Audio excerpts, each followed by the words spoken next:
All right, what's going on, Conscious Crew? We are bike to bike. We got a midday report. You guys, Oota on go, who you guys know have been giving us boots to ground live coverage. He called me just a few minutes ago. He wanted to come through and get into a midday update. Then it started raining, so he's going to jump in here at some point. He's down to the courthouse, so we're going to go ahead and open up the show. I didn't want to keep you guys waiting. There's a lot going on day 3 of Diddy's criminal trial. Before we do that, we got to get into all the preliminary activity. Please like the video. The King has been working bike to bike. So my notifications are down shot because I just been working like a damn workhorse all night and day. So please run those likes up. Liking the video not only helps with YouTube's algorithm, but more importantly, it triggers up YouTube's notification system. So when you are thumbing up the video, you are literally knocking on the digital door of another Conscious crew member and telling them to get their black asses into the sanctuary. So run all those likes up. We need all of that. Of course, if you want to donate to the platform, you can do so on Cash App at $Consciouztv and or paypal.me/Consciouztv. Consciouztv spelled just how it is here on the YouTube platform. Conscious with the Z on the end. Also, make sure that you have your notification bell set to all. And last but not least, please share the stream out to wherever it is you have digital community, whether that be your YouTube community wall, your Snapchat, your MySpace, the dark side of Twitter, Tumblr, or your personal OF. I don't really give a damn where you in fact lay the link. Just let them whores know that we're loud, we're live, and we're certainly in color. And with no further ado, let's go ahead and push on through. Over. I know a place where you can recharge your soul. Baby, that's Consciouztv. And in the midst of brokenness, he gon' see your asshole. Baby, that's Consciouztv. You gon' heal, you gon' laugh and catch a little shade. Ooh, girl. Y'all know he be slaying, y'all better stop playing. Come hear what he's saying. Ladies and gentlemen.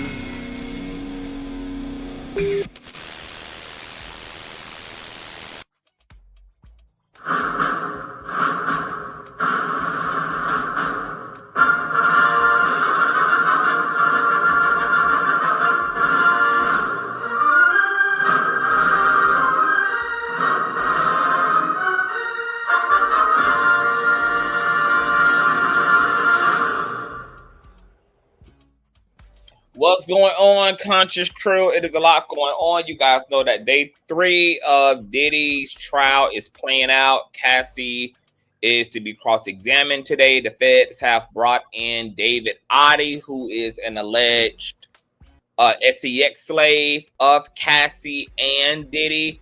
David Oddi is actually one of the first individuals who had whistleblowed about Diddy and Cassie having this secret S3X ring. He spoke about STIs and a secret boule, and he additionally had got arrested because of protesting, I believe, outside of the Trump Towers in New York. He was in there causing commotion, and then once he got taken into custody, which people believe that David Oddi was wanting to intentionally make contact with the feds and had manufactured his drama down there to the Trump Towers in order to get access to the feds so that he can divulge this information. There is surveillance from the interrogation between the feds and David Oddi as he details this drug ring and this S3X ring that Diddy is running, and how he has been a S3X slave for years for Cassie and Diddy, etc. By the time he had came into custody or got taken into custody, he looked like a shell of himself, girl. It's been a whole mess, and they're also going to be cross-examining Cassie and grilling her today. So once again, we're waiting on Oota, who's boots to the ground at the courthouse, been there since last week, reporting live. He's been giving us a play-by-play at 6 p.m. Eastern Standard Time on the platform every day. He called me because he wanted to do a midday report since they're on lunch right now, but then it started pouring down raining. So he should be jumping into the mix at some point, especially if that rain lets up. And I want to just go over some of the things that are playing out right now, girl, because today is just crazy, girl. Like, I think our mouth is going to be on the floor every motherfucking day for the next 2 months, girl. This is wild-ish. But let's get into Jonathan. Did I say David? Jonathan Oddi. Okay.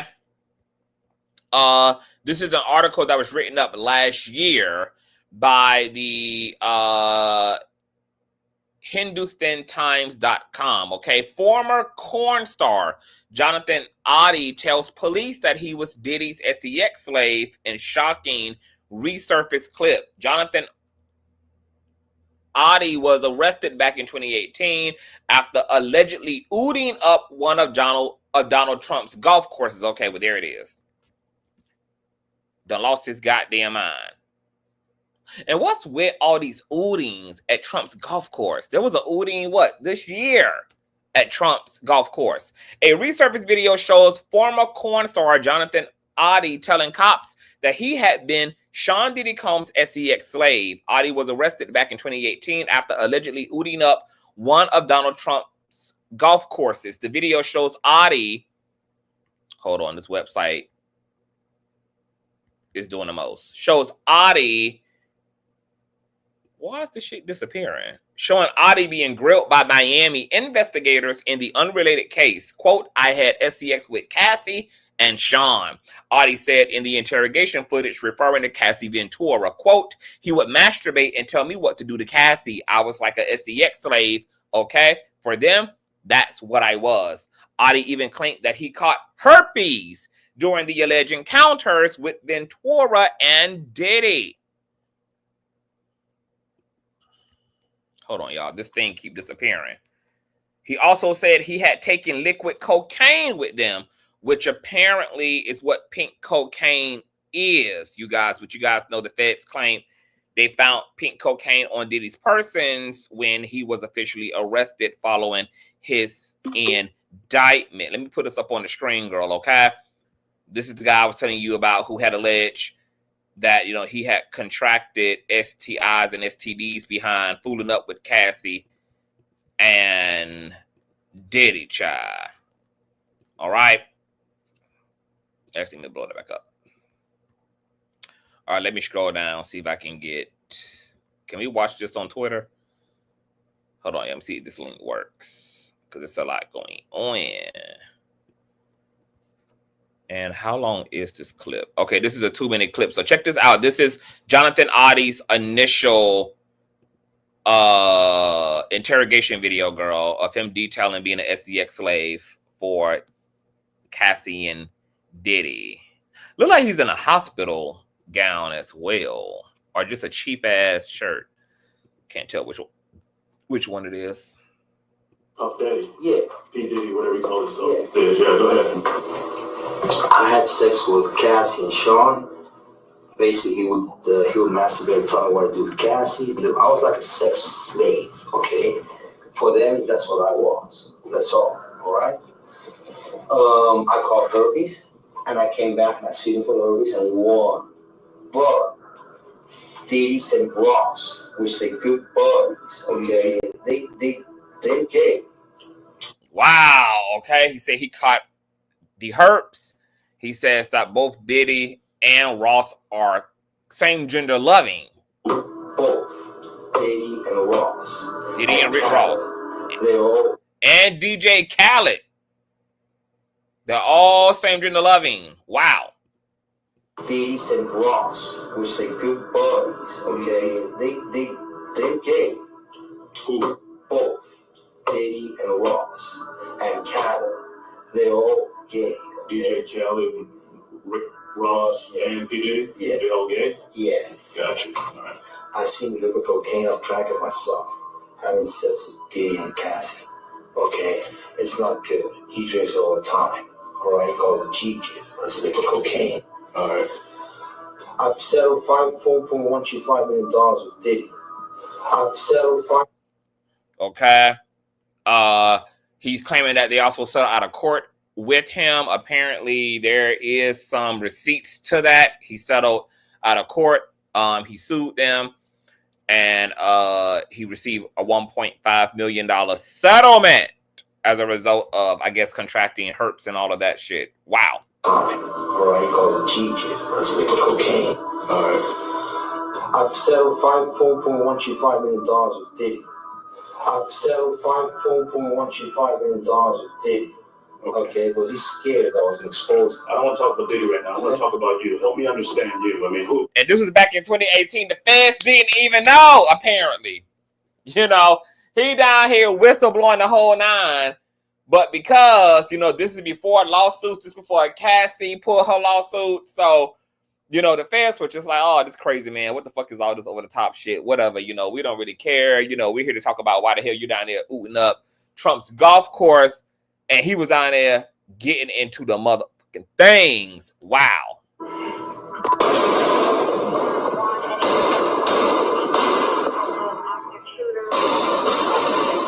Okay, so this did involve, I was like, this did involve a hotel. Okay, so this is Jonathan Oddi ooting up Trump's national hotel. It looks like an exchange of gunfire right out of a Hollywood action movie. Police say on Friday he opened fire inside President Donald Trump's luxury hotel. Sir, I'm ordering that you stay away from the Trump National Doral Hotel. Police say that's where Oddi stole an American flag from, and that he went into the lobby yelling anti-Trump remarks before shooting the ceiling and chandeliers. Police say he then got into a gun battle with responding officers. The gun battle goes on for nearly a minute before Oddi decides to make a run for it. Another camera capturing him still firing shots, even tripping on the marble floor. Oddi was shot in the legs as he ran away and was arrested after running up a stairwell. The accused gunman, Jonathan Oddi, faced a judge for the first time Monday. Mr. Oddi, you were arrested for 5 counts of attempted second-degree murder of a law enforcement officer. Wow, girl. A whole hot, stinking ass mess. All right, so feds brought him onto the stand to give testimony. Now, matter of fact, while I'm here, let me see if I can find what I'm looking for. Let me see. Hold on. Let me see something real quick, y'all. Girl, this is a mess. Y'all run the likes up. It's a lot going on, child. It's a lot going on.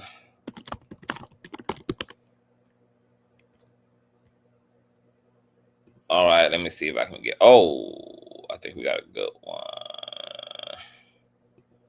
Okay, we got News Nation. Let's get into News Nation.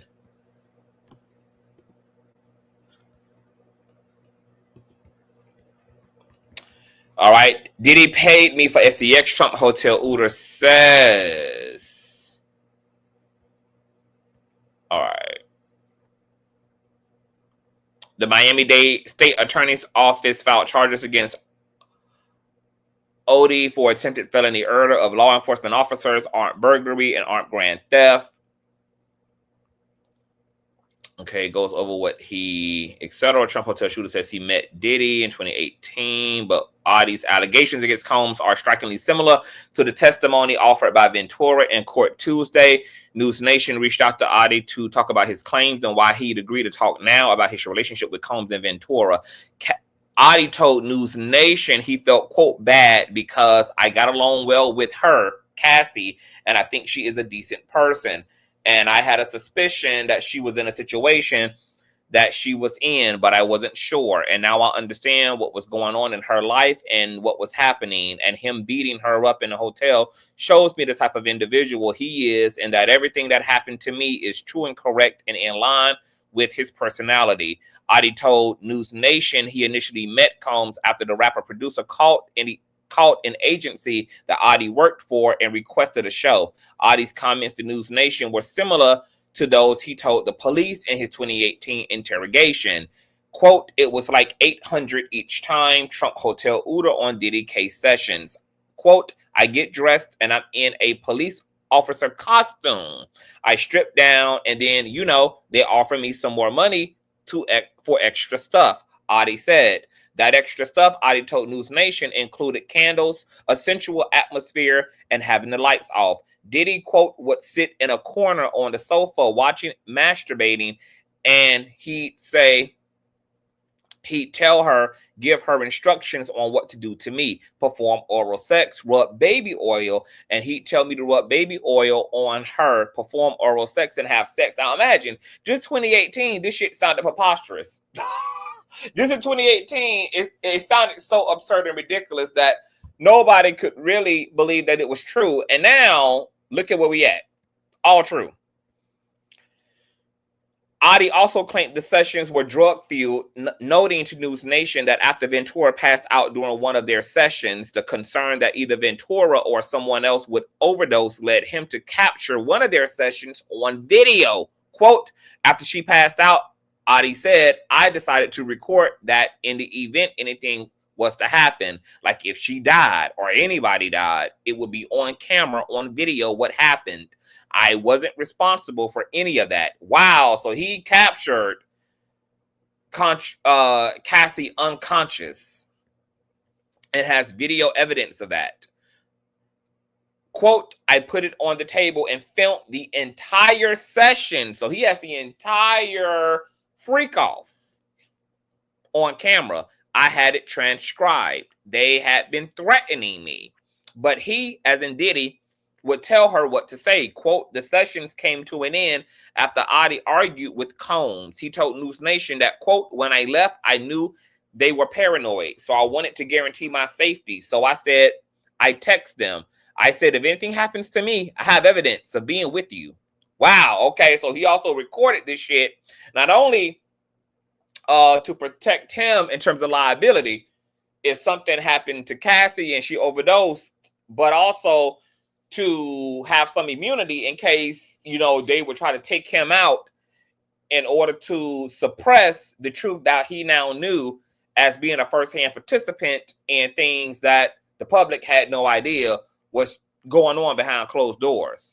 However, News Nation has not been able to obtain the document or verify its contents or authenticity, nor have we been able to verify the existence of the video Oddi claims to have given to Combs. However, the Daily Mail reported the timing of the alleged settlement coincided with Oddi buying a significant amount of Florida real estate. Okay, so remember, Oddi said he settled out of court with Diddy for 1.5. He contracted herpes, and then journalists were able to corroborate that with very large purchases that he was making at the time that he was buying up all this expensive ass Florida real estate. The settlement was coincided with Oddi's divorce. His ex-wife told the Daily Mail she found out about the settlement only after their divorce. So he also has a wife who's able to separately, independently corroborate the fact that there was, in fact, a $1.5 million settlement from Diddy to Oddi. She also said that Oddi had a mental breakdown before he went into the Trump resort with the GUN 4 years later. In his interview with News Nation, Oddi said his mental health is improving. Quote, basically, the day the incident happened at Trump's National Doral, I had taken medication. I think I was bipolar, but I wasn't sure.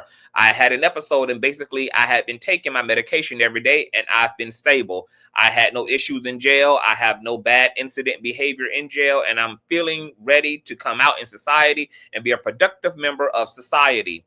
Oddi is still in custody in Florida, awaiting trial on charges of felony charges of attempted murder of law enforcement officers, armed burglary, and armed grand theft. Wow, wow, wow. It's a lot going on there. All right. Now, more shocking details are also coming out regarding Cassie. Woo Child, first and foremost, remember that infamous CNN footage that we learned was recorded footage from the security officer's cell phone because he wanted to dub a copy of it to show to his wife. To have proof of the fact that, you know, superstar hip-hop mogul P. Diddy, you know, was in an unprecedented DV situation with then girlfriend Cassie. Well, the entire unedited video of Diddy abusing Cassie has been released. Because remember, I was telling y'all that I was surprised that the courts were going to allow that video footage to actually be admissible, considering that it was edited. Well, it was allowed to be admissible as an exhibit because they have the raw footage. And remember, what Diddy's attorneys thought they were going to do is paint Cassie as an aggressor in that footage, because Diddy had told them that he was responding to Cassie perpetuating violence on him. But none of that shit was true. The entire 15-minute video shows that Cassie was an unsuspecting victim of relentless and unwarranted violence at the hands of Diddy. Here is a screenshot of that. The Neighborhood Talk says that the Department of Justice has released a full 15-minute long video of Diddy abusing Cassie inside the Intercontinental Hotel in LA back in 2016. Originally, a clip version of the video was released through CNN, and Diddy's legal team insisted that the video was altered to make the situation look worse. Now, since the video has been released in full to the public, we can see that at no point did Cassie attack Diddy during their altercation. The full-length video just shows the fight in different angles, as well as the aftermath of the hotel security coming to de-escalate the situation. My God, today. But we already know that Diddy is a lying-ass sack of shit. All right, so there's no surprise there. Also, want to get into, my God, today. More testimony that is very shocking as well. Cassie says that the antibiotics stopped working after constant UTIs from Diddy freak offs. Also claims she had mouth sores from too much oral SCX, you guys. My God, today. Now, UTIs are a urinary tract infections. Jesus. On day 3 of Diddy's SCX trafficking trial, Cassie revealed that she took opiates to recover from freak-offs, saying they left her numb, in pain, and frequently sick. She said she got UTI so often that antibiotics stopped working, and described a burning sensation during SCX. She also developed painful mouth sores from constant oral SCX. Cassie testified that Diddy would sometimes physically assault her during their encounters, even in front of escorts like a man named Jules, who later asked if she was okay. The abuse allegedly happened in cities including New York, LA, and Miami, and she said it occurred too frequently. She also recalled Diddy attacking her before a trip to a music festival hosted by Drake, slamming her into a bed frame. A photo of her injured eye was shown in court. At Kane's, she said he threw her off his yacht and kept her passport on board, but she still showed up on the red carpet that night. All right, people are saying that the more shit comes out, people are side-eyeing Carissa. Somebody else said her husband is a strong man. Somebody else said, whatever love this is, may it never find any woman, or a man for that matter. Someone else says her husband tweaking for cuffing her.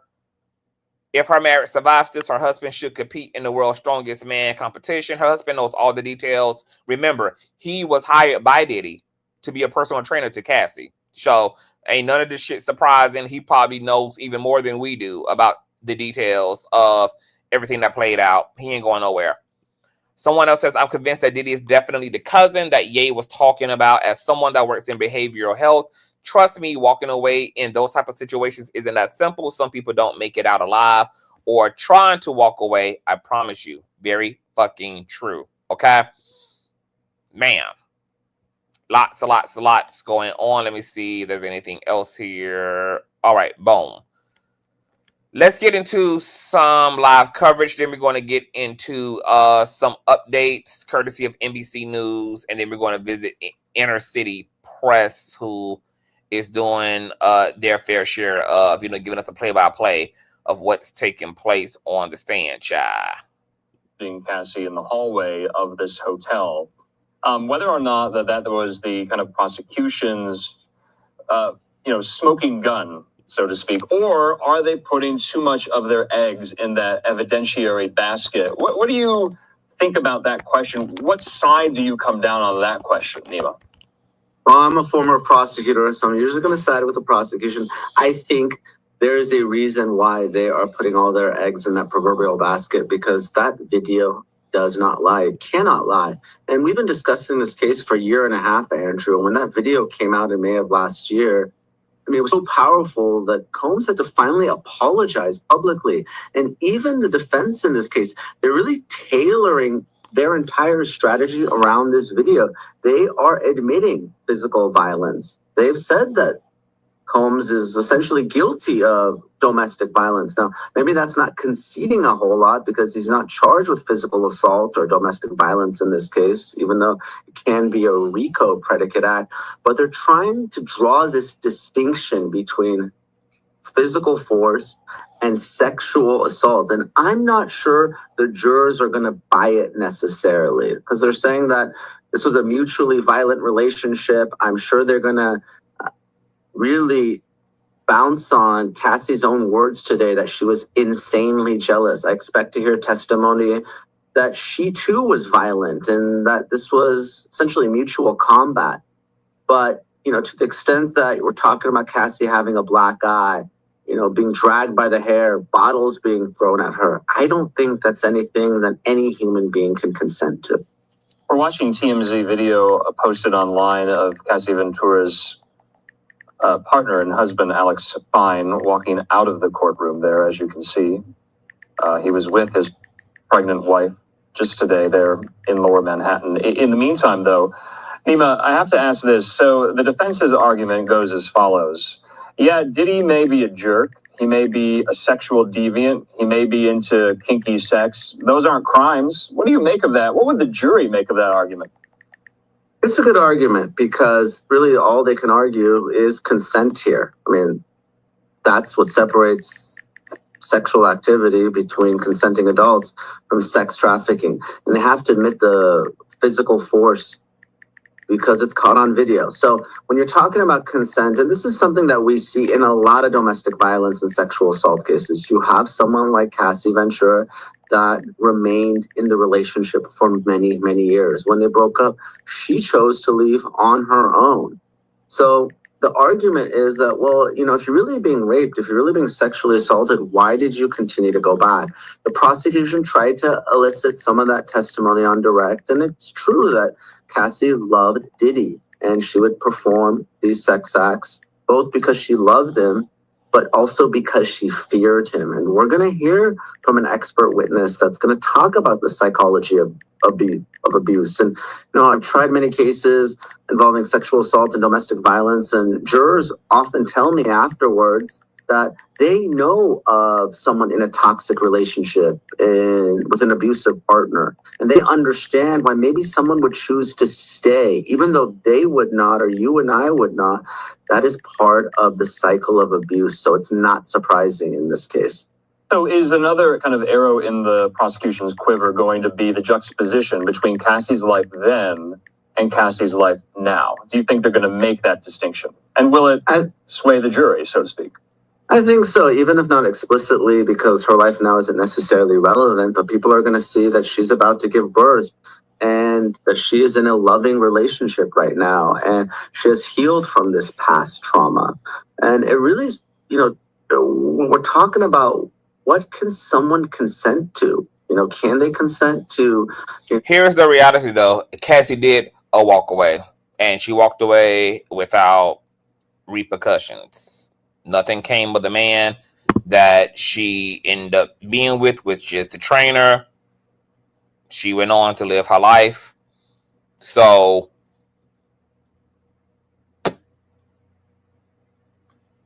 there's that. But to the point that walking away from any type of abuse can be damaging. We talk about this all the time. If you benefit from the relationship, for one, what you could be struggling to walk away from is not really per se even the violence, but it's the transactions, it's the opportunities. In this case, because we are talking about a billionaire, what she could have been struggling to walk away from is just the loss of lifestyle, revenue, proximity. I mean, she, according to her, got slammed into a bed frame and beat, and then still showed up on the red carpet. Cassie has been pretty vocal about the fact that she thought aligning with Diddy was something that was going to prepare her for superstardom, and that she wanted to be around Diddy because he was a big deal and she wanted to be a big deal. So a part of her attraction to this relationship, and a part of what it could be argued that she struggled with, was everything that was connected to Diddy. All her own personal hopes and dreams and ambitions and all of the access and all of the luxury. Because would Cassie have fucked with Diddy if Diddy was not a baller shot caller? No. If Diddy was a regular McDonald's fucking worker, would he have been able to even get this far with her? No. I mean, she wasn't even initially attracted to Diddy and was even in a whole relationship at the time that Diddy tried to embark upon her affectionately. But based upon the things that have came out of Cassie's own mouth, it is very clear, according to Cassie, that this was not a relationship for her that was solely fueled by love alone. It was also materialistic. There was also shallow ambition on her part. And she was in a situation for a come up. So it seems that there's a lot of things that can be true at once in a situation. There's an element of maybe personal desire and love, along with being opportunistic and Diddy being, you know, somebody who can jumpstart her shit. And between the love and the access to the money and the wealth and the lifestyle, these are the things that she possibly struggled to walk away. But when she did walk away, she walked away with her life.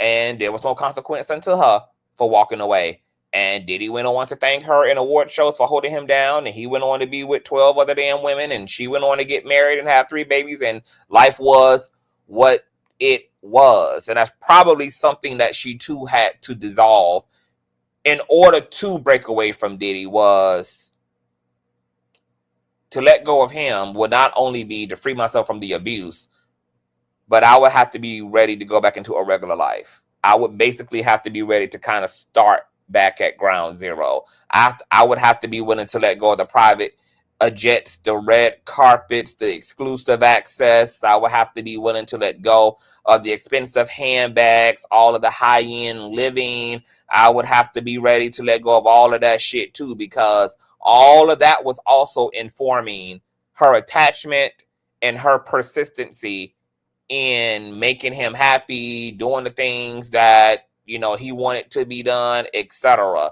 So now that Cassie has spoke, yeah, we can't just chop up her attraction to Diddy to just being purely a matter of the heart.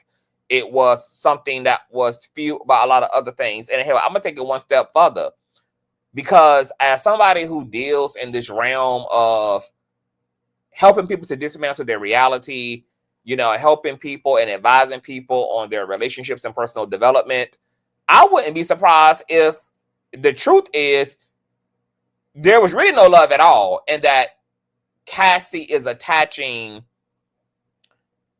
the thing she was attracted to that he could provide and do for her as love. Because a lot of people do that. A lot of people make attachment and love synonymous. It's not even love, it's attachment. A lot of people make lust and lust and love synonymous. It's not even love, it's lust. So I'm not even sure, you know, how informed she is about what she calls love, because even what she's calling love might not, in fact, at the rooty tooty and bottom of it, may not even have really, in fact, been love at all. It could have been all this other shit that sometimes cosplays as love. All these other variables that create this intense relationship dynamic that creates kind of this bond, because there's a lot of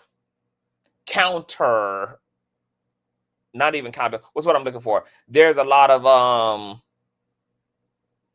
a lot of synthetic things that represent themselves as love as well, that people contribute to love all the fucking time. They ain't got shit to do with love. So, you know, I don't know. But also, also in talking about this whole like concept that is hard to walk away from abuse, abuse actually changes and reshapes the wiring of your brain. So it can be very hard to break free from abuse in any type of like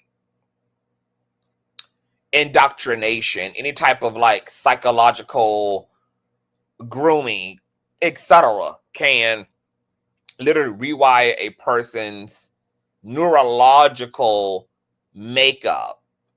Like they scientifically can prove that, for instance, narcissistic abuse actually has a physiological impact on the body, on the brain.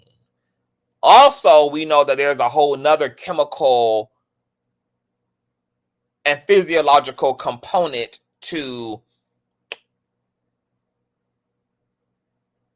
attachment styles and this thing we call love, because science has also recognized that the same region of the brain that is active and stimulated when people are high on heroin and crack and cocaine, it's the same region of the brain that's lit up and active when we are in love. So literally, when a person is in love, they are in a addictive state, equivalent to that of somebody who is an alcoholic or somebody who is a drug addict, which is why people can also struggle to separate and to walk away from even very volatile, toxic relationships. And that can be applied across the board. Love for toxic relatives, toxic parents, a toxic spouse. So there is a lot of nuance and there is a lot of moving parts when talking about abuse, when talking about love, when talking about attachment styles, avoidance styles, when talking about the way that materialism informs attachment. You know, it's a whole thing. It's a whole fucking multiverse. And sometimes it's a little bit of all that shit that's going on. So it can be a mess. And to people's point, yeah, it's not easy, even in situations that seem, you know, like 1 + 1 should equal 2. In terms of like, how can you not walk away? Yeah, I can't walk away because I'm literally like practically a drug addict. I can't walk away because practically, you know, my brain is braining and it's overriding my critical thinking faculties, is overriding my rationale. Like literally, once again, the same region of the brain that's stimulated when people are addicted to drugs, it's the same region that's stimulated when people are in love. So all of their rationale and critical thinking skills are completely and utterly compromised. So yeah, it's like, I know intellectually I should walk away because this person is beating me. This person is emotionally, mentally abusing me. I know intellectually that makes sense, but I can't bring myself to walk away still, even for those reasons, as extreme and extraordinary as they are. Because my brain is now my biggest op, and it's compelling me toward the very poison that is destroying me. It's compelling me to continue to interact and engage the stimuli that has the potential to completely claim my life, even against my better judgment, even against my logical understanding of the situation. But I can't get my body to join me in letting go. I want to let go mentally. I know I should let go mentally, but I can't get my body to also collaborate with my brain. Hold on, you guys.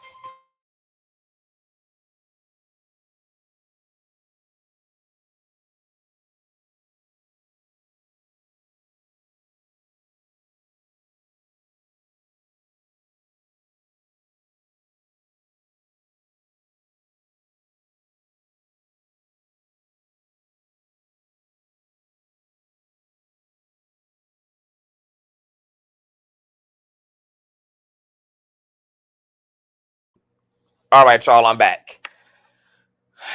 Okay, so but you know, we can continue to get into those type of discussions. Being forced to have sex with a male prostitute while, you know, their husband covers them in baby oil and directs them what to do, is that really within the boundaries of consent in a decent society? I think it's a very tough argument for the defense to make. It's the only argument they can make. Frankly, they have to accept some responsibility for all of this. But I think they're really trying to thread this needle, Andrew, and I'm not sure they're going to be successful. Yeah, I mean, I have so many hypothetical questions. I mean, I know we're still very early on in this trial. Two of them are as follows. Will some type of plea deal be struck throughout the duration of this?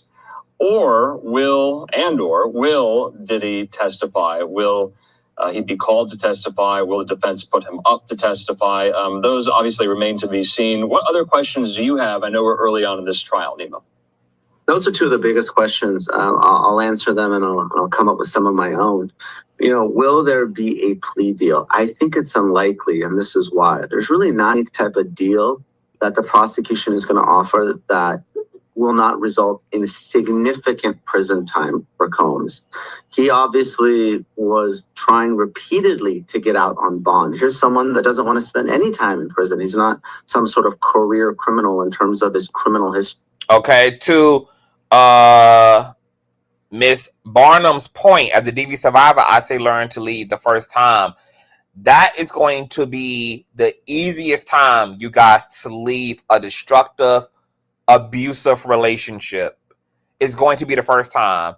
If you don't leave the first time, what you're actually doing is activating all of the other physiological components that will eventually placate to locking you completely in to that situation. You don't want to give your brain time to adapt.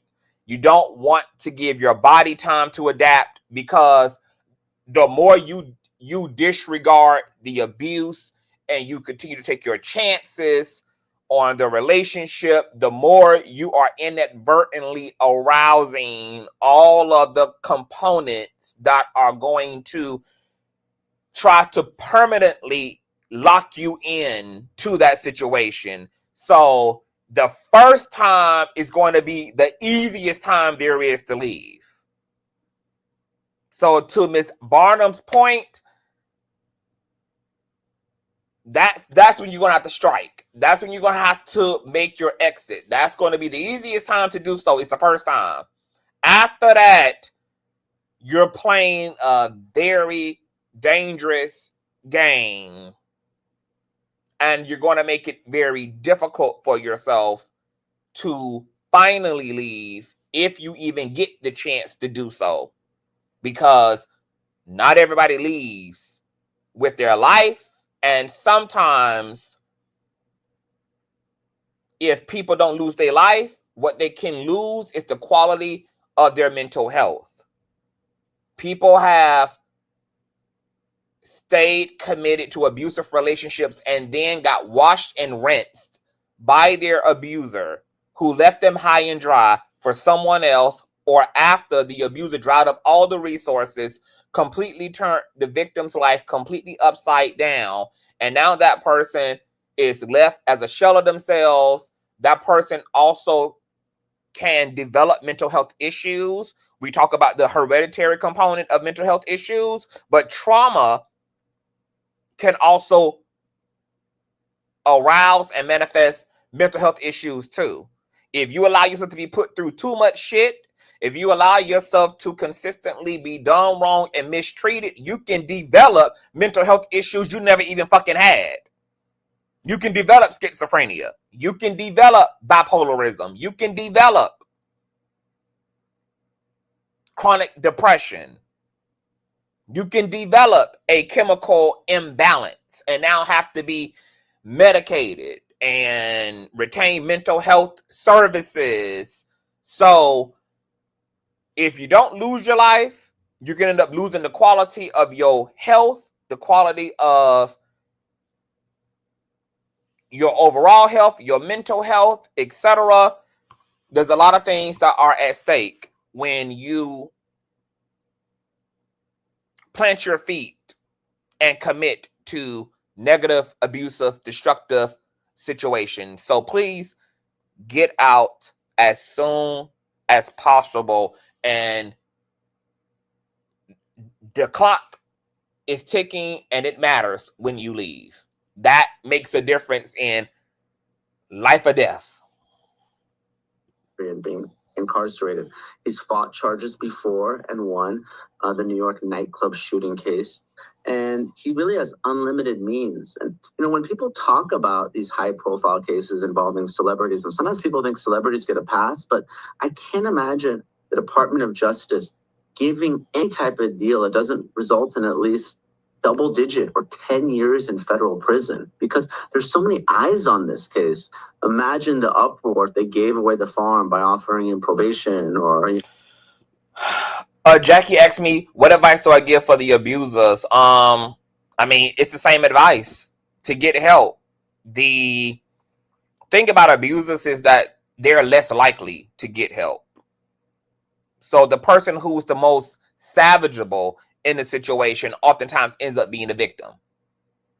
The abuser a lot of times ends up pretty much in a reprobate state a lot of times, which is why therapists and mental health specialists always kind of, you know, encourage people to kind of, you know, walk away for good, you know, stay away from people who perpetuate this type of behavior. These people are less likely to, the abusers are less likely to get help.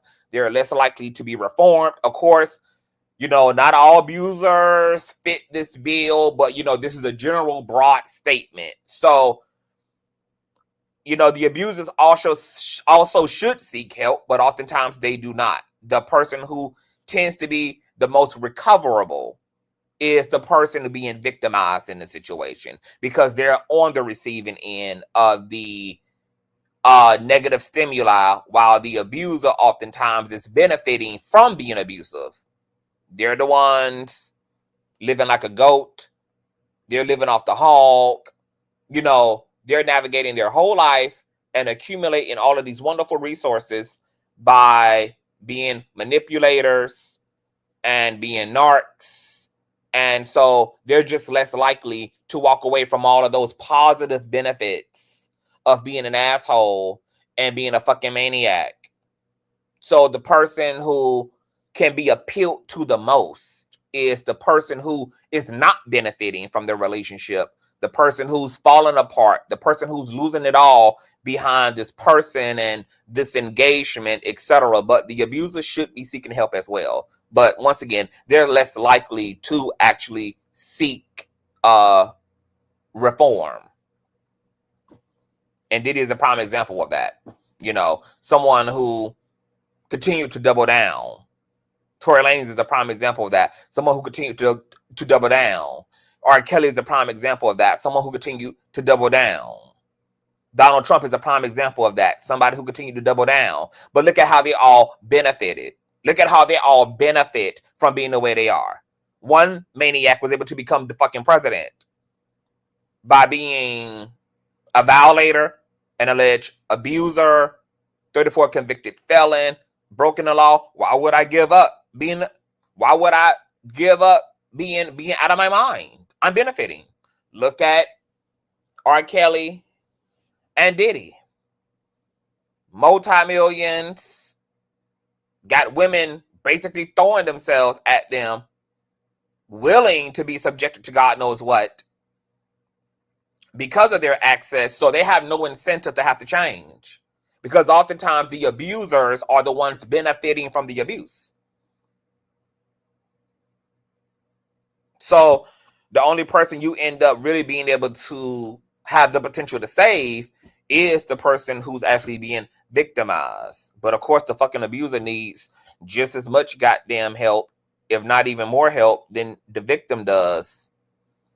But they're less likely to actually change for the better. A 1 or 2 year sentence. That's just not in the cards. So I don't think there's really any room to negotiate here between what the defense would accept and what the government can offer in a case like this.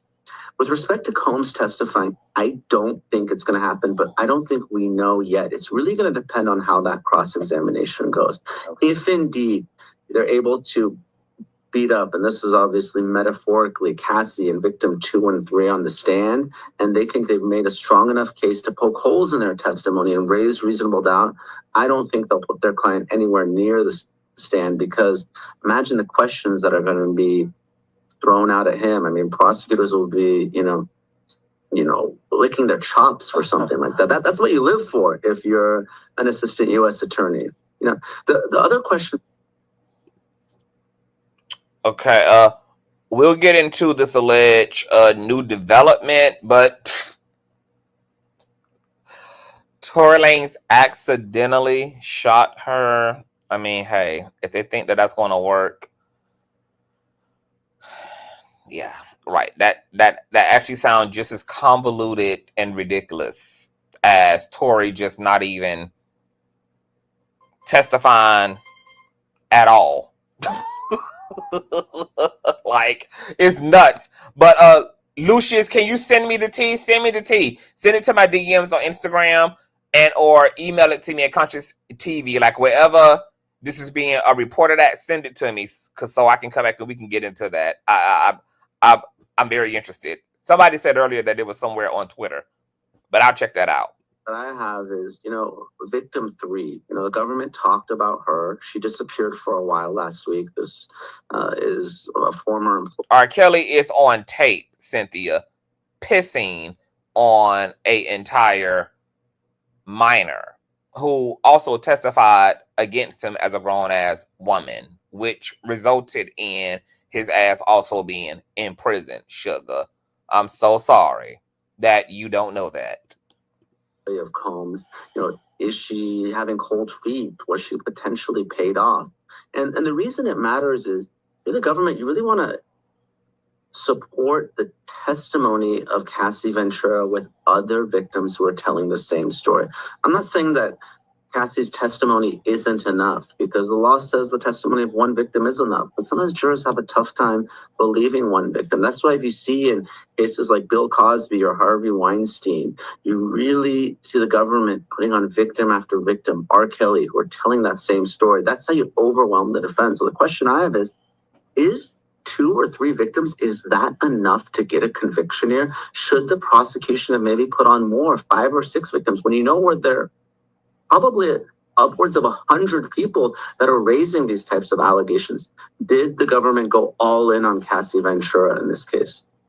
Yeah, those are some of my questions as well. Nima Romani, can't thank you enough. Your insight and analysis has been so invaluable. I know it's only day 2. We'll talk soon. Thanks so much, Nima. Good child. All right, so that's just a little bit of that.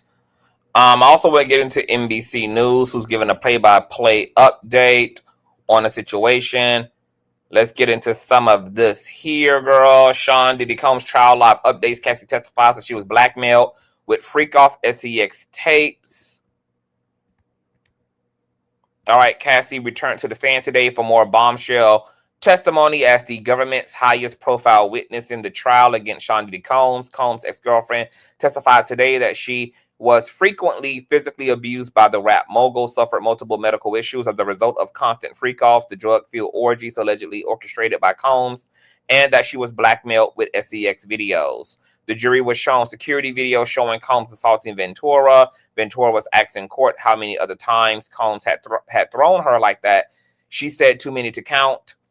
Combs faces 5 criminal counts, 1 count of racketeering conspiracy, 2 counts of S3X trafficking by force, fraud, or coercion, and 2 counts of transportation to engage in prostitution. Combs has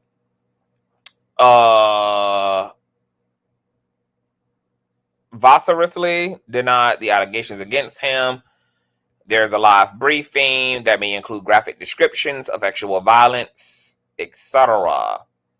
Okay, let's get into some of the keynotes here. Cassie is more composed in testimony today. Cassie Ventura appears less outwardly emotional during today's testimony, not breaking down in tears on the stand as she did several times yesterday. Combs' ex-girlfriend is more composed today, speaking in a calm but somber tone of voice. She is wearing a gray turtleneck dress and a black coat in court. U.S. District Judge Aaron sent jurors off to lunch with hopes to have proceedings resume at 1:15. Comes from a girlfriend. Cassie is expected to still be on the witness stand when court resumes. Prosecutors presented a text message exchange in which Cassie Ventura described how badly Combs allegedly abused her. Quote, "You treat me like Ike Turner," Ventura wrote to Combs, a reference to the volatile marriage the late musician was known to have had with his ex-wife, the late Tina Turner. Quote, "He was abusive and controlling. He was physically abusive. He put me down a lot, as much as I would be built up. The sheer embarrassment, how he treated me in front of other people," Ventura testified of Combs. Cassie Ventura recalled a time when Combs attacked her and gashed her face in 2013, then forced her to go to a plastic surgeon to treat the wound. Quote, "Sean came in. I was asleep. He was trying to attack me. We went into the master bedroom. My friends were jumping on his back trying to stop him," she testified. Quote, "I cut my eyebrow on the corner of the bed. Sean threw me onto the bed frame. I had a significant gash. I didn't go to the ER. It was a Sunday. Sean had security take me to the plastic surgeon in Beverly Hills." After the incident, she said she texted Combs a photo of the injury, writing, "You can remember." Quote, "You don't know when to stop. You have pushed it too far." Combs replied, quote, "Just say sorry. I don't know why I deserve that. You could care less if I was okay," Cassie responded. Cassie Ventura felt mortified and trapped when she spotted Combs watching videos of her having SEX as they flew on a commercial jet. She testified they had been arguing during a 2013 trip to Cannes, and the flight home took an embarrassing turn. Ventura said, quote, "He pulled up freak off videos on his laptop and I thought were deleted," Ventura testified. Quote, "He was showing them with other people around. I said, quote, 'You are embarrassing me.' I was scared. I felt trapped. How do you get out of this situation? I felt trapped." My God. She said she arranged a freak off within hours of their landing so he wouldn't get angry if she didn't. She testified, quote, "He said the videos would be released." Okay, so this whole thing about sex trafficking, right? Remember, it's also defined by coercion, fraud, threats of physical violence. This is why Cassie's testimony is important. No, he's not on the stand per se for some of the elements that he did to Cassie, but at the same time, he equally is on stand for some of the things that he put Cassie through, because through Cassie and him manipulating and coercing her, she would act as the middleman between him and these commercial SEX workers that would be flown in, that would be extracted, etc. So you can kind of see how her experience is hand in hand in a lot of ways with the indictments of commercial prostitution and SEX trafficking, etc. And remember, we're only 3 days in. This is going to go on for 2 months. So prosecution haven't even rolled out everything. Okay, these are just, we're just in the introduction of it all. Cassie Ventura testified that sometimes she would feel afraid during the freak-off parties, which often turned violent. Quote, "Sean would put his hands on me. He would push me down, kick me." She told the courtroom, "There were other times if we were having a bad time or if I was scared of him, uncomfortable, typically I would leave and go out the back of the hotel." When asked by prosecutors how often Combs would injure her during the freak-off, she replied, "Too often." Combs told then-girlfriend Cassie Ventura that having multiple sex partners was a lifestyle and turn on for the rapper. The witness said, quote, "What he told me is we could swap partners, a certain lifestyle, and that was a turn on for him," Ventura said after a prosecutor asked if she was a swinger with Combs. This, quote, lifestyle included SEX club visits, which Ventura said she didn't enjoy. She didn't want to go. Combs still pressed the issue, the witness said. Some of the time he would try to turn the energy around and keep it positive, become playful and funny and not scary. Ventura said he would push and try to convince me. When the prosecution asked why she drank so much at the SEX clubs, Ventura responded, "Because I didn't want to be sober." Cassie Ventura said that the freak-offs would sometimes cause her to have urinary tract infections, mouth sores, and gastrointestinal issues. Jesus. Quote, "When we were having frequent freak-offs, they were back-to-back, and sometimes I would do a freak-off with the infection." My God. Damn. Wow. Wow. Wow. She was doing freak-offs while on her cycle. She was doing freak-offs while she had a urinary tract infection, which is why it would burn. She said, quote, I tried to flush it out with water. I got to the point where C-Pro and antibiotic didn't work anymore. It was a mess. She said she would also get mouth sores due to the repeated oral sex with lubricant. Quote, it was really painful for a long time, she added. I can't believe I actually dealt with that. I'm sure the drugs and all help to deal with. It's people who do commercial sex work don't even operate under these circumstances, nor to this frequency. It's almost unbelievable that someone could endure this much. And you would not think, out of all people, someone as small as Cassie could endure something like this weekly for years. Between the drugs, the freak-offs, the constant infections, the side effects from the medicines. I mean, this is literally S3X. Yeah, slavery. Damn near chattel sex slavery. Cassie Ventura said after a freak-off, she would go back to Combs' place where they would have massages to take care of themselves. Quote, I had an addiction to opiates, so I would take pills to come down. She told the courtroom, I wanted to feel numb and not know what was going on in my mind. She said she got the drugs from a drug dealer who sometimes did the drugs with her beginning in 2007. When asked how she felt after a freak-off, Ventura said, I felt so tired, achy, dehydrated, not really eating too much. Emotionally, I felt empty, gross, like I did a job. Cassie Ventura recalled the panic she felt after first learning that video of her having SEX with another man at Combs' direction might have leaked. The former girlfriend was hosting an event in Atlantic City when someone, quote, I was working with said they saw a sexually explicit video of me, so I reached out to Sean, Ventura told jurors. Quote, I need you to call me ASAP, according to a text message she sent to Combs on March 9th of 2014. Ventura said that any leaked footage, quote, would put my career in jeopardy and cause great embarrassment to my mother and my family. King Combs, the son of Sean Combs, held an umbrella for his grandmother, Janice Combs, mother of Sean Combs, as they arrived at court in the rain today. Cassie Ventura said that when Combs was upset with her, she would frequently remind her that he had videos of her having SEX at his freak-offs. She said that Combs brought up the videos on the night of her birthday when she refused to leave her friends to go with Combs to a freak-off. Quote, it is horrible and disgusting. No one should do that to anyone. She said of the alleged blackmail, it could ruin everyone I worked for, make me look like a slut. I wasn't supposed to be on those videos. She said, I didn't want to be in them. Ketamine was the drug of choice for Combs and Cassie Ventura during their orgies with SEX workers, she told the court. Ketamine, Sean had it. It took time out of the freak-off, she said Ventura, testifying about having SEX with other men at Combs' direction as he watched. Quote, that was my preferred drug because it was the most disassociative. The prosecution showed Ventura a dozen photos of SEX workers hired for these freak-offs. Ventura remembered many, but not all of the names, such as Ash, Islander, Skylar, Jake from the website Cowboys for Angels. Quote, don't remember his name. He looks familiar from freak-offs, she said of one picture. The court is now looking at text messages and photos shortly after the hotel took place.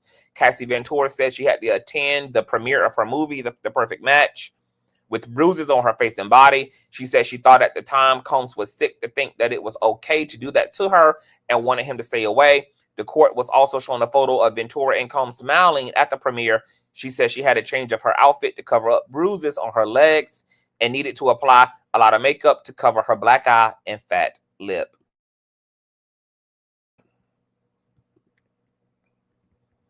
Combs pounded on Cassie Ventura's apartment door, demanding to see his then girlfriend after assaulting her at a LA hotel in 2016. The witness said Ventura still isn't sure how Combs got to the 17th floor of her Westwood apartment building, calling the scene chaos outside the door, banging, kicking, yelling, and banging. He did not get inside.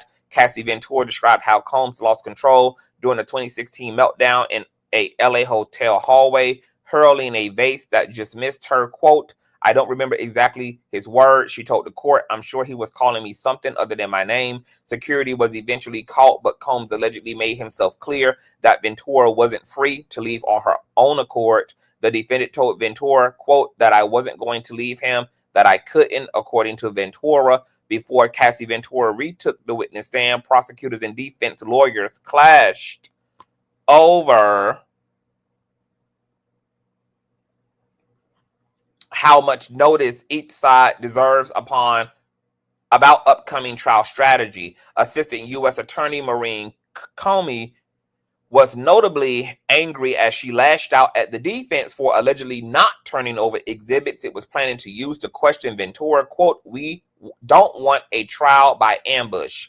But defense attorney Mark insisted his side doesn't need to tip its hand about how it will cross-examine prosecution witness. Quote, "They have the burden of proof. We don't have to give the government what we are going to use so they can prepare their witness." U.S. District Judge Aaron denied the government's request that the defense turn over what it expects to use for Ventura's cross-examination. Combs, Cassie Ventura, and the jury have entered the courtroom to begin today's proceedings. Combs is wearing, okay, so we are working kind of like backwards, you guys. Combs is wearing a gray sweater over a white shirt. Cassie is wearing a light gray dress with a jacket with wide lapels. For the second day in a row, she walks into the courtroom without looking toward Combs at the defense table. Cassie will return to the witness stand today, where prosecutors are expected to resume questioning her on the 2016 assault viewed on the hotel surveillance cameras. Combs' former girlfriend was mostly composed during hours of testimony yesterday, despite breaking down in tears at one point while discussing the emotional toll of trying to keep Combs happy and avoid his temper. Cassie, now married to someone else, is visibly pregnant and took several steady breaths while answering uncomfortable questions all day. She described how Combs' constant demand for freak-offs or drug-filled sexual encounters left her feeling worthless. "I didn't want him to be upset nor not trust me," she told the court. "He was a scary person. He would be violent." All right, so let's see if we have some more updates actually, because they kind of updating by the minute here. Okay, this was at 2:48. Okay, let's read this. Ventura recalled a violent outburst by Combs that she said happened early in their relationship that left her shocked and angry. Ventura said she had spotted Combs flirting in a restaurant with another woman. When they got back to the car, the rapper knocked me around in an outburst that allegedly happened in either 07 or 08. Quote, "He hit me on the side of my head and I fell to the floor of the Escalade," Ventura said. "He shook me up and scared me quite a bit, so I got out of the car. I was shocked. I didn't understand what had happened and why he was so angry." She added, "I knew his capabilities, his access to GUNs, and threats that he made." Post-lunch proceedings were delayed as the court put finishing touches on installing personal video screens for each juror, so sensitive video and still images are shielded from public view. Ventura identified herself and others engaged in various SEX acts as the jury paid very close attention. The courtroom was silent. One female juror nodded as Ventura identified people, and one male panelist took written notes. Quote, "That's me," Ventura said of an image, adding that she had baby oil applied to her. Tent suggests that some people spent the night in line today to enter federal court for Combs' SEX trafficking trial. Shout out to Wendy Wiggins. On Monday, at least 20 fans of Combs camped out overnight ahead of the court door openings. The security video of Combs assaulting Cassie at a hotel was played as she testified in court today. Okay, so those are kind of the recent play-by-plays. Yeah, it's a lot.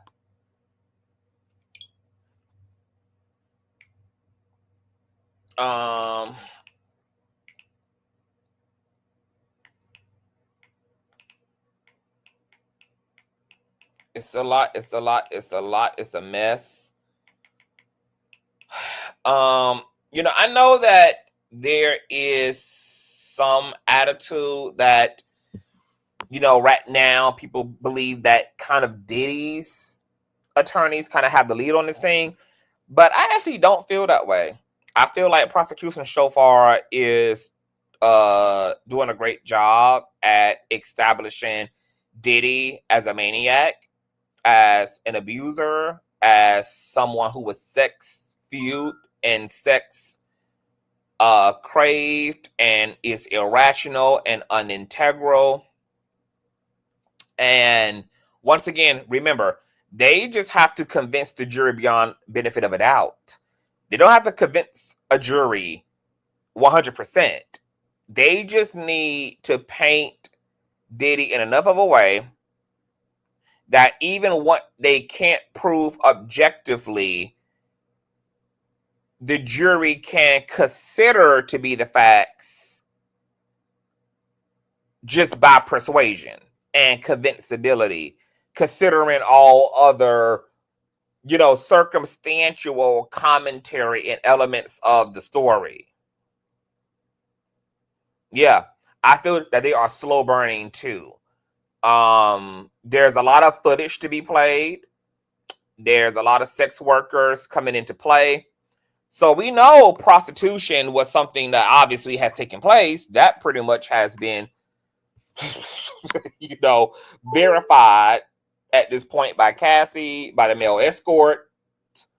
I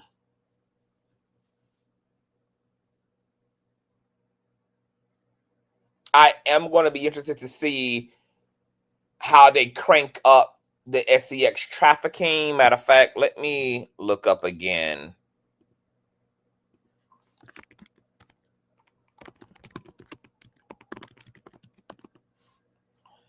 Sex trafficking, the recruitment, harboring, transportation, provision, or obtaining of a person for the purpose of commercial S3X act, in which the commercial S3X act is induced by force, fraud, or coercion, or in which the person induced is under 18.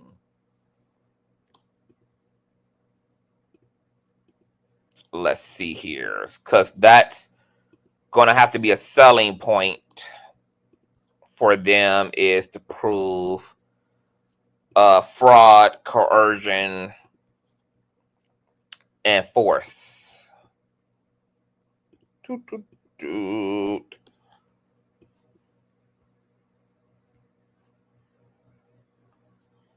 See, survivors, victims may fear their safety and well-being or have concerns about the criminal justice system, legal system, and other social services.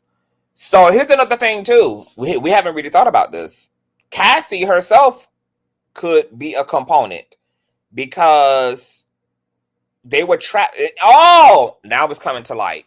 This is why they have Cassie on the stand explaining that freak-offs would take place in Vegas, Nevada, would take place in LA and New York, because she herself is being positioned and postured as a victim of S3X trafficking. He would be transporting her across state lines to engage in S3X and to employ S3X workers, while she's also claiming at times this was under duress and by threat of him exposing these recordings, etc. This now is making fucking sense. Cassie actually is an entire smoking GUN. Everybody's playing Cassie ass down, but Cassie alone is damn near the whole S3X trafficking charge in and of it fucking self.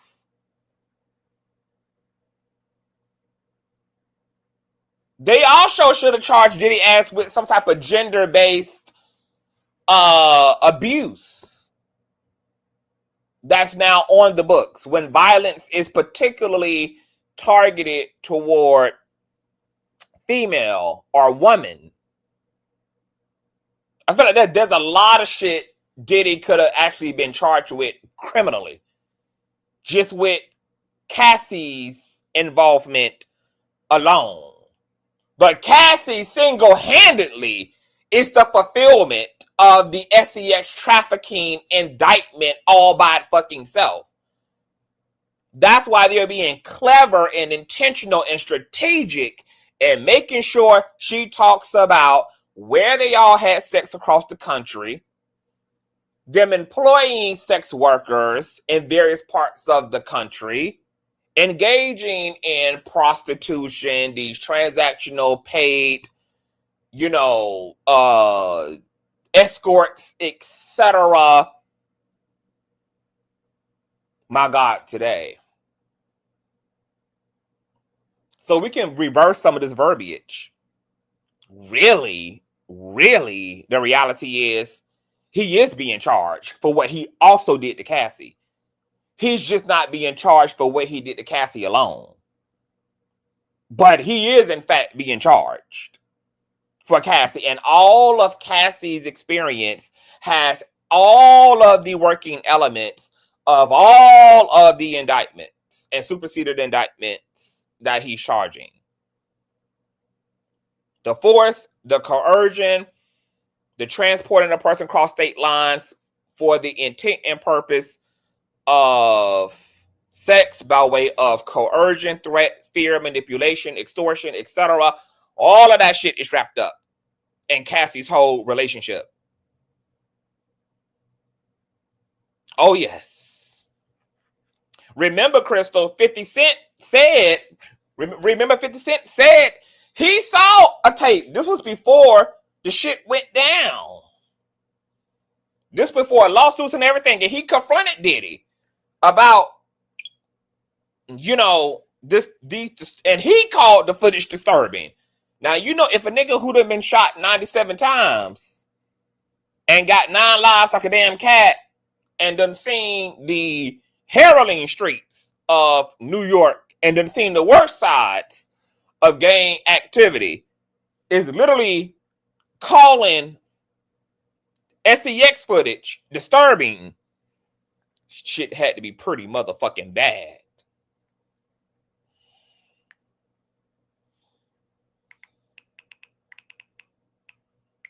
Pretty fucking bad. Action: proactively targeting an individual's vulnerabilities and or grooming or befriending a child with intention to abuse, supplying alcohol and or drugs to garner an intimate relationship to support an existing habit, isolation, confinement, and or monitoring of another person's movements. Remember her being stalked, her saying that the bodyguards would be employed to protect him, but to supervise her. That she was always harassed and stalked, and when she did not pick up, when she didn't answer her phone, she was beat, she was hurt, she was assaulted, transporting the unwanted movement and or arranging of travel of another person. That person would be Cassie. The giving of a person as a commodity to another person. That person would be Cassie. Forcibly taking something from someone else, exchanging something for the ability to control another person. That person would be Cassie. I will not expose your freak-off tapes in exchange for you doing freak-offs. Forcibly taking something from someone else.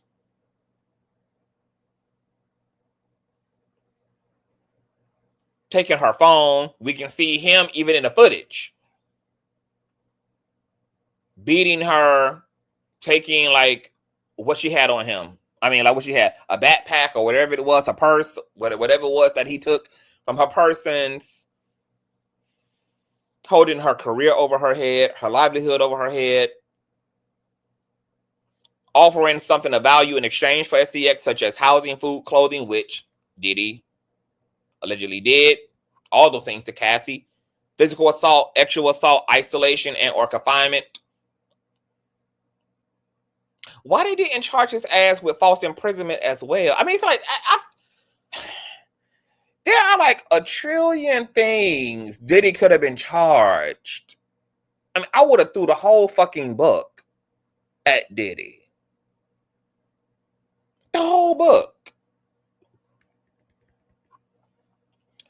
false employment offers, sham marriages, calling her Cassie Combs.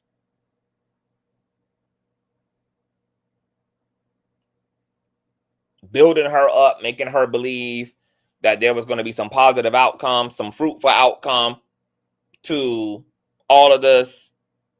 Lying about work situations, withholding wages, or taking legal documentation. Remember, apparently she testified that when she went in to get examined and to get like tested or whatever, that the doctors actually gave Diddy her paperwork. Commercial S3X Act, any act on account of any of value given to or received by any persons. Yeah, Cassie alone is all of that. I mean, she's that's why the defense got to tear her ass into smithereens, because Cassie is the smoking GUN in this whole thing. That's why his team going to have to go hard to dismantle her, to illegitimize her, to discredit the fuck out of her. Wow. Let me see. There's an update on NBC News. Let's see here. Okay, this was 314. Okay, let's get back to NBC News. They got some more updates taking place. Hey, Tit for Tat. Hey, Boo. Hey, everybody. Hey, Ray. Hey, Sin. Hey, y'all. I've been up here talking so much. I barely even seen the damn chat. Okay. Cassie Ventura recalled another incident in which she alleged Combs beat her, saying, oh, a tick for tat. Thank you, too, Boo, for your, oh, Nancy piece of child support check. I got your love offering the other day. Thank you so much. Cassie Ventura recalled another incident in which she alleged Combs beat her, saying he got angry with her after she was at a party at Prince's house. Wow. Ventura went to the basement believing the late artist was going to play music, she told the court. Quote, I got a glimpse of him, Combs, so I ran out as fast as I could because I thought he was angry. We got a new update already, damn. Okay, we'll go back up. I caught a glimpse of him, Combs, so I ran out as fast as I could because I thought he was angry, Ventura recalled. Hold on, this thing jumped. I knew he was angry, his facial expression. He came after me. Later at a LA hotel room where she was staying, she said Combs beat me up and threw luggage at me. I had bruising on my face and knots on my head.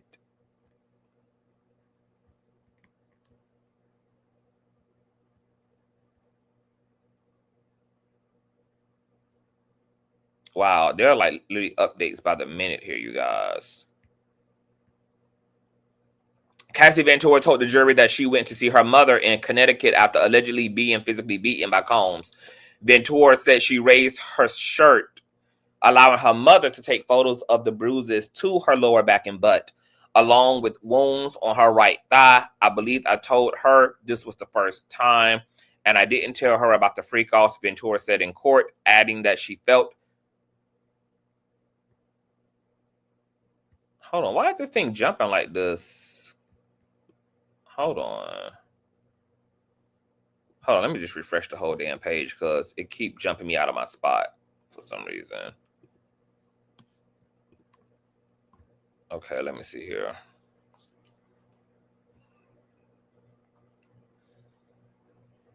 I believe I told her this was the first time, and I didn't tell her about the freak-offs, Ventura said in court, adding that she felt she couldn't justify it to anyone, especially her mother.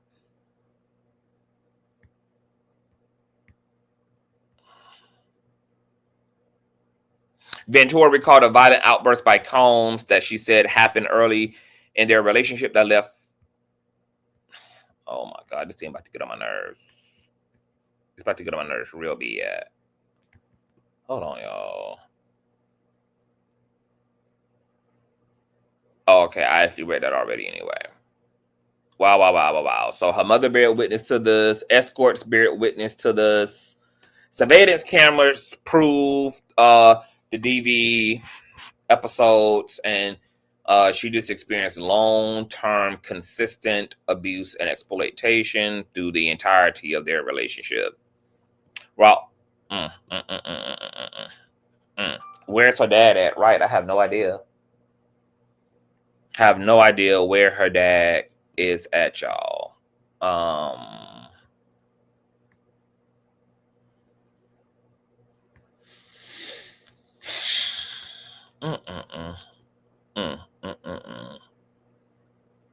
This girl is lucky to have even made it out with her damn life. She's lucky to have made it out with her sanity. I would be curious to know. I don't know whether she plans on writing a book. I would be curious to know about what was her process and journey of recovering from all this. You know, did she seek mental health treatment? How did she get to a point where she could trust another man? You know, she's obviously, you know, very proactive in her personal life. She has a spouse. She's on her third child. You know, did she have any intimacy issues? I mean, I probably would have been disgusted with sex. I probably would have been disgusted with sex after being subjected to something like this. It also implies something very unique about her partner, because what he must have offered her emotionally and mentally, and the way he just showed up must have been so, in such a way that it didn't even make intimacy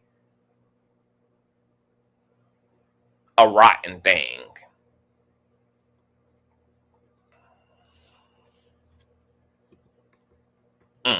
Okay, we got another update, child.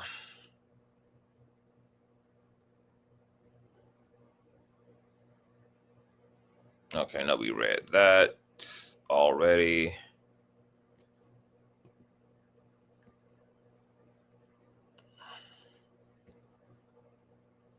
Okay, so let's go to their Twitter. What's going on Twitter?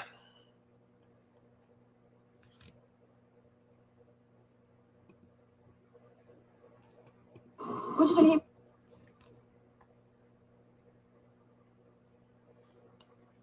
Okay, why the Twitter page went to this page, I have no idea. But yeah, guys, so this is what's going on. Cassie is going through the play-by-play of, you know, her experience.